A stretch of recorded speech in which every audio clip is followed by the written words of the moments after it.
Well, the state of New York has decided to regulate who sleeps over at your place. A newly passed bill bans people from renting out their apartments on sites like Airbnb for fewer than 30 days. The question is why interests are competing, which is the most important. Joining us now is New York State Senator Liz Krueger. She co-sponsored the bill. Senator, thanks a lot for coming on tonight. My pleasure. So I think most people kind of assume they have a right to decide who spends the night at their place. Why don't they? Well, if you're living in your own place and you want to rent out part of it, say the bedroom, or you want to sleep on the couch and rent out your bedroom, that's fine. This is the issue of renting out apartments intended for residential use to other people as quote-unquote illegal hotel rooms. Okay, but I'm sort of missing the distinction. If it's my place, if it's not my place, it's between me and the landlord, not you and the state of New York. But if it's my place, why shouldn't I be allowed to have anyone I want over on whatever terms I choose? Again, if it's a single-family home, a double-family home, fine.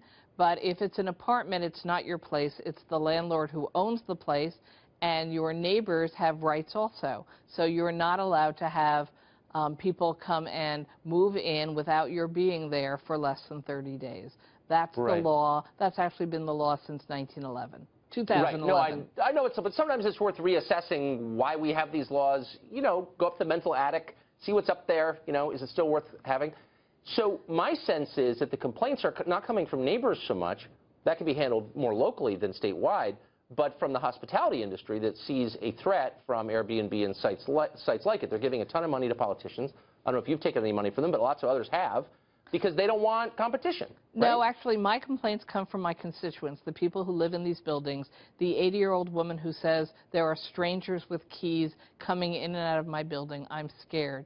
People who say our children can't run around the hallways anymore because we don't know who's coming in and out. Landlords who say I'm trying to stop this and I can't get my arms around it. So, in fact, the complaints that drove the legislation I passed in 2010 and the complaints that drove the legislation that just passed this year, increasing fines, has been driven by real-life people living in apartments here in New York City. Well, you make an entirely fair point, I have to say. I wouldn't like that. I wouldn't like that either at all. And so, we have people who put their it. life savings into buying a condominium, moving their families in, and suddenly discover that somebody has set up an illegal hotel arrangement in the apartments around them. You know, there's a reason why there are different standards for hotels. Increased security, more levels of egress to come and go, higher fire standards, because there's more people coming and going. Residential buildings aren't designed for this purpose. And, of course, as more and more units come off the market in a city like New York, where we're desperate for affordable housing, it's actually having the impact of raising everybody's rents and making it tougher for people who live here to find some place to live. Okay, so that's where you lost me. I have to say, you kind of convinced me on the first part. I didn't expect to be won over, but you won me over. But on the cost of living in New York City, that is a lot your fault. I mean, rent control makes apartment space more scarce than it would otherwise be. And I don't know a single person with a rent-controlled apartment in New York City who's not rich. So it's not helping the poor, and you know that because you live on the Upper East Side. No, actually, if you look at the data, first off, rent control is a very small program at this point.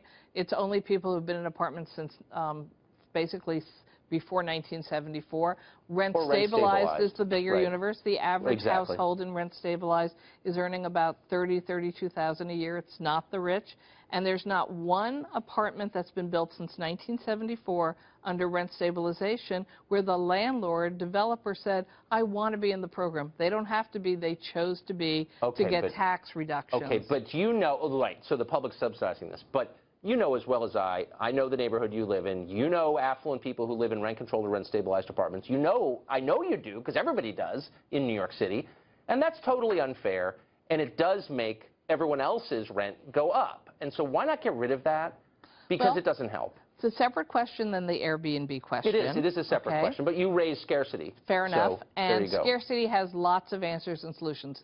In a perfect world, would we have the model of rent regulation? No. But in a city where over 1 million people who would have nowhere else to go would actually end up losing their apartments if we did away with rent regulation, that's not an option for us. We need to preserve affordable housing, which includes not allowing Airbnb illegal hoteling to take apartments off the market. We need to try to build more affordable housing throughout the 5 boroughs, but none of this is going to get done overnight, and illegal hoteling is just making it worse. Yeah, and more jobs that aren't necessarily in finance or the service industry might help too. But you kind of got me. If I was living in an apartment building and all of a sudden there are a bunch of randoms with keys on the hallway, I wouldn't like it either. Senator, thanks for joining us. Thank you very much, That was interesting. Tucker.